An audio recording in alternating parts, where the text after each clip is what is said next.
Assalamualaikum, salam sejahtera untuk kita semua. Selamat datang di kelas Pendidikan Kewarganegaraan. Di video kali ini, kita akan membahas materi nilai-nilai Pancasila dalam kerangka praktik penyelenggaraan pemerintah negara. Apakah nilai-nilai Pancasila sudah diterapkan dalam praktik penyelenggaraan negara? Akan kita bahas di sini, tapi sebelumnya silakan untuk memahami konsep-konsep berikut.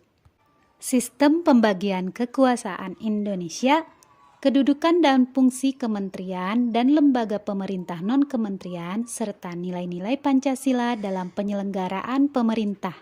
Apakah yang dimaksud dengan pemerintah? Kita ulas di sini. Seorang pakar politik, Solly Lubis, membuat batasan pengertian pemerintah, yaitu seseorang atau beberapa orang yang memerintah menurut hukum negerinya. Jadi secara umum, pemerintah mempunyai kewenangan mengatur seluruh rakyat, menjaga keutuhan wilayah negara untuk mencapai kemakmuran rakyat. Pemerintah Indonesia terdiri dari 2 tingkatan, yaitu pemerintah pusat dan daerah. Setelah kita memahami konsep pemerintah, sekarang kita lanjutkan pada konsep sistem pembagian kekuasaan. Kekuasaan negara merupakan kewenangan negara untuk mengatur seluruh rakyatnya untuk mencapai keadilan dan kemakmuran serta keteraturan. Sistem pembagian kekuasaan menurut beberapa ahli.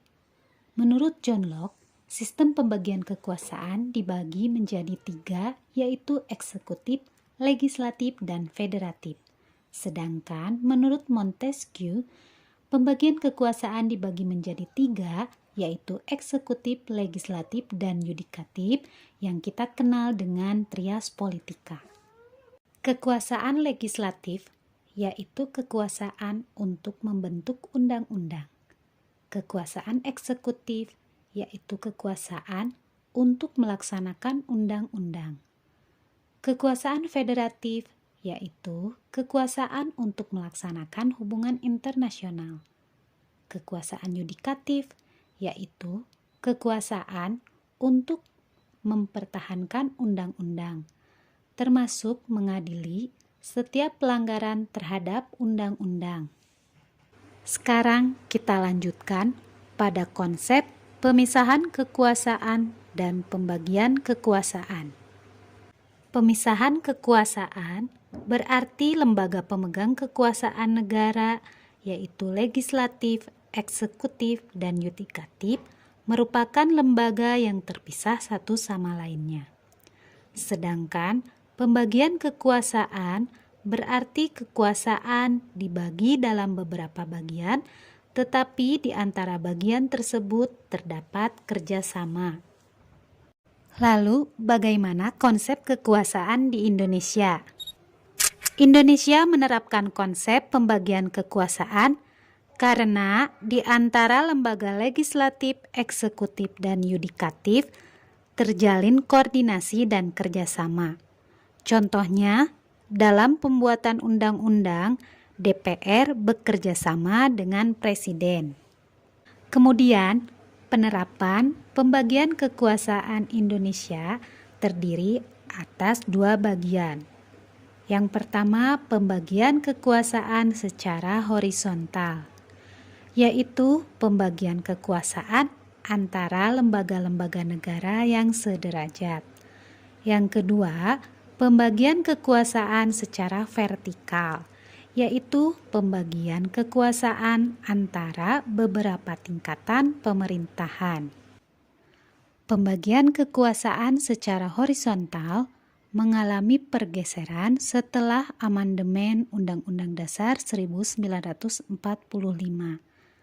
Di mana klasifikasi kekuasaan negara yang pada umumnya terdiri dari 3 jenis menjadi 6, dengan penambahan kekuasaan konstitutif, eksaminatif, dan moneter. Akan kita bahas satu persatu tentang kekuasaan tersebut. Kekuasaan konstitutif yaitu kekuasaan untuk mengubah dan menetapkan undang-undang dasar. Dilaksanakan oleh MPR sesuai dengan ketentuan pasal 3 ayat 1 Undang-Undang Dasar 1945 yang menegaskan bahwa Majelis Permusyawaratan Rakyat berwenang mengubah dan menetapkan Undang-Undang Dasar. Kekuasaan eksekutif yaitu kekuasaan untuk menjalankan undang-undang berdasarkan pasal 4 ayat 1 UUD 1945. Presiden Indonesia memegang kekuasaan pemerintahan menurut Undang-Undang Dasar.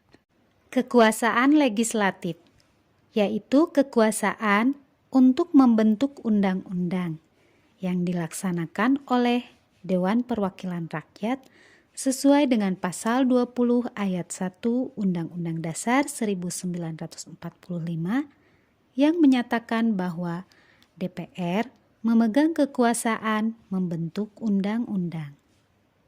Kekuasaan yudikatif atau kehakiman yaitu kekuasaan untuk menyelenggarakan peradilan guna menegakkan hukum dan keadilan. Menurut pasal 24 ayat 2 Undang-Undang Dasar menyatakan bahwa kekuasaan kehakiman dilakukan oleh sebuah Mahkamah Agung dan badan peradilan yang berada di bawahnya dalam lingkungan peradilan umum, lingkungan peradilan agama, lingkungan peradilan militer, lingkungan peradilan tata usaha negara, dan oleh sebuah mahkamah konstitusi. Kekuasaan eksaminatif, yaitu kekuasaan yang berhubungan dengan penyelenggaraan pemeriksaan atas pengelolaan dan tanggung jawab keuangan negara. Menurut pasal 23E ayat 1 UUD 1945 menyatakan bahwa untuk memeriksa pengelolaan dan tanggung jawab tentang keuangan negara diadakan satu badan pemeriksaan yang bebas dan mandiri. Kekuasaan moneter, yaitu kekuasaan untuk menetapkan dan melaksanakan kebijakan moneter, mengatur dan menjaga kelancaran sistem pembayaran serta memelihara kestabilan nilai rupiah yang dilaksanakan oleh Bank Indonesia atau Bank Sentral sesuai dengan pasal 23D Undang-Undang Dasar 45 menyatakan bahwa negara memiliki suatu bank sentral yang susunan kedudukan, kewenangan, tanggung jawab, dan independensinya diatur dalam undang-undang. Pembagian kekuasaan secara vertikal, yaitu pembagian kekuasaan antara beberapa tingkatan pemerintahan. Menurut pasal 18 ayat 1 UUD 45 bahwa Negara Kesatuan Republik Indonesia dibagi atas daerah-daerah provinsi dan daerah provinsi itu dibagi atas kabupaten dan kota yang tiap provinsi, kabupaten, dan kota itu mempunyai pemerintahan daerah yang diatur dengan undang-undang. Kekuasaan secara vertikal merupakan konsekuensi dari asas desentralisasi. Dengan asas desentralisasi, pemerintah pusat menyerahkan wewenang pemerintahan kepada pemerintah daerah otonom atau provinsi, kabupaten, dan kota untuk mengurus dan mengatur sendiri urusan pemerintah di daerahnya.